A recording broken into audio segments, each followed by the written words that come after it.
Hiya, I'm Jasper, and welcome to your video review for Home Alone 2 Lost in New York. So, as always, I'm gonna need the good, the bad, and the furry. To start off with the furry, there's fucking pigeons as, like, heroic characters. And fuck you, pigeons. So, no.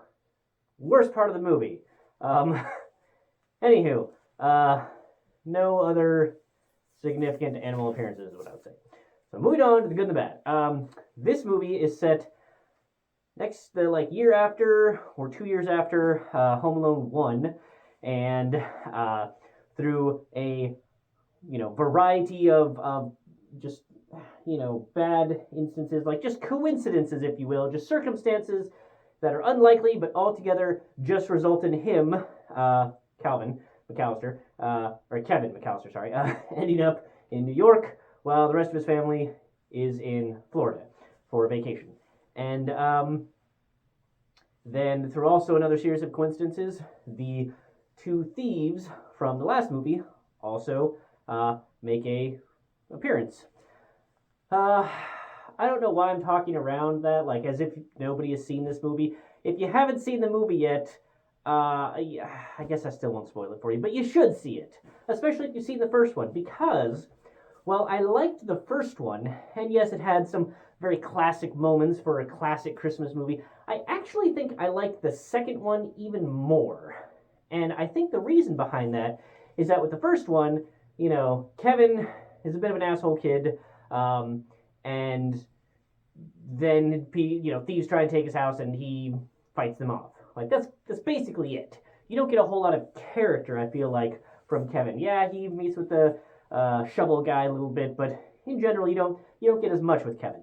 With this one, you still have those like aspects of like he's defending a place from bad guys and all of that eventually, but I like that in this one you see how smart he is, how clever he is to be able to survive in New York. And then also, and I think really the important part here is that you see what a good kid he is, what a nice person, what a caring person is. And I even appreciate that he even realizes when he's done either something wrong or that his initial reaction may not have been the best one. And I really like that because, well, don't get me wrong, this is still a fun Christmas movie, kids movie with hilarious antics and just a fun time. Like it is still fun, but I really appreciate that even in all this fun, in a not preachy way, it's showing that hey, you might be initially scared of something or think that this is something,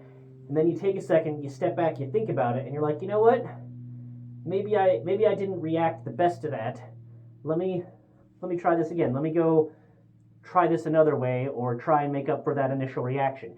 And I think that is such a positive thing that to give people a second chance to look deeper than just surface level of things, and then also to re-examine the possibilities of your life.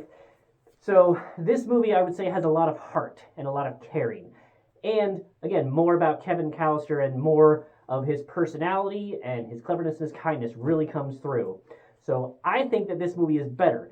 Now, part of what makes it better is all that stuff that I said, and if you've seen the first one, you're familiar with the thieves, and so they make some callbacks to it. Now, some of it is just okay, they held that shot for a little too long to be you remember the first one, but not enough to detract from the overall movie. And then I will say that in the first one, how there was some okay, let me hold this gag for a little bit too long, with the flamethrower on my head. With this one, there was a couple instances where they went a little extreme with the physics for the comedic effect, but I don't think they did it too much. I could have done without. There's really two ones that I'm thinking of, and I'll wait till the very end to talk about those two, so I don't spoil anything for you guys. But I think there's really only two instances where I was the rest of this is so good, you don't really need that. And even one of them was okay. So this movie is a fun time, and I would definitely give it a thumbs up. If you need a fun Christmas movie with some heart and some comedy, and just, I can see why this movie has been a classic since it came out. And, like I said, the first one was good, but I think this one is even better, but it is enhanced by having watched the first one. So maybe watch the first one every other year, and maybe watch this one every year for your Christmas marathon. But excellent, fantastic movie. The music is great in it. It's not quite like Avatar, like getting all in your face of like this is the music moment, but it does have some good music in it, and the visuals are good. This is made, before CGI was cheap enough to have in kids movies realistically, so there wasn't any of that. But the gags were great. The pacing was great. The actors all throughout were just quite excellent. Yeah, so that's really all I have for this one. So to get into the spoiler things, so spoiler alert. I've already given the thumbs up, but spoiler alert. So the two things that I thought were a bit too like physics breaking, because the rest of this is set in such a real world, is when he sets out the board on top of the drum, and they come storming out of the kids' toy store that they're trying to rob, and like one of them lands on it and the other jumps down on it, and the other one goes flying up into the air and like 50 feet away and lands on a car. I felt that was a little too extreme even for the comedic physics. So I think that they shouldn't have included that, or at least not that far. Like it wasn't a great gag to begin with. So that's how I felt about that one. The other one that I felt like they pushed it too far, but at the same time it was funny enough that I kind of was like, all right, that's fine, is when Marv was getting electrocuted and he goes all like skeletal. Again, I think for the comedic effect it was worth it, but it wasn't quite in line with the rest of the physics. That being said, maybe I'm just being too judgy, because right when they're first trying to break into the house, he's chucking bricks from like 7 stories up at full speed, and realistically, like, I don't know for sure, but I really feel like one of those to the head probably would have killed Marv. And he had several of them to his head.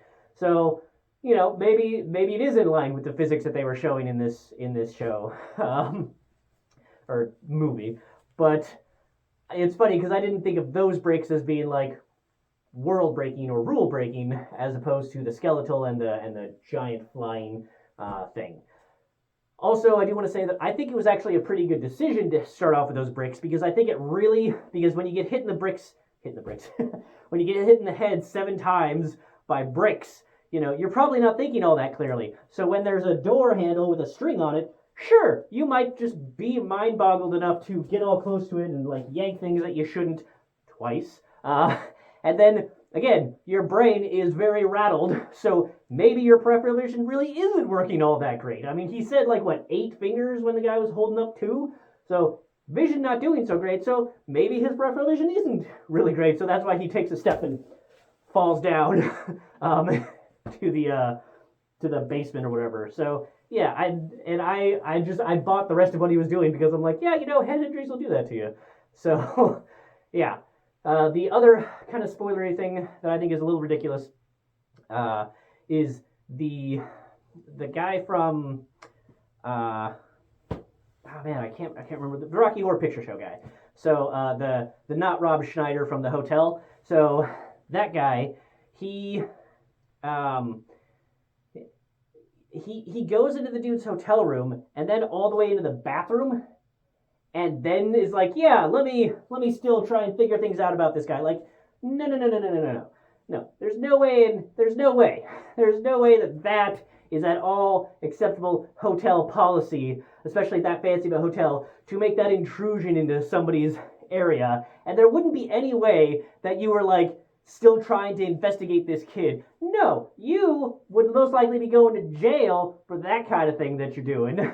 So you would just be trembling in your little pervy boots, hoping that guy wouldn't report you to the police. So yeah, I thought that was how they played that he was somehow still like trying to get the police involved. Like, no, you would be going to jail for what you did, regardless of what you thought your intent. Like, no, that's not how that works. But sign of the times, it was played for comedic effect. Whatever, it's fine. I don't think it ruins my overall experience of the movie, and I don't think I don't think it's one of those things where oh, you can't watch this movie now because it has that part in it. I think that it's a sign of the times, and it's played enough for comedic effect, and it's okay. But I think that I know it obviously would have been done a little bit differently nowadays, but that part was a little even back then, is my opinion. So, but still, overall, good movie, good acting, fun times throughout, and I liked the Dunkin' store owner character thing, like just fantastic movie. So give it a shot. Which one did you like better, Home Alone 1 or 2? If you liked Home Alone 3 more, you're wrong. But anywho, that's all I have for this one. Thanks for coming. Thanks for watching. Hope to see you at the next one. Bye.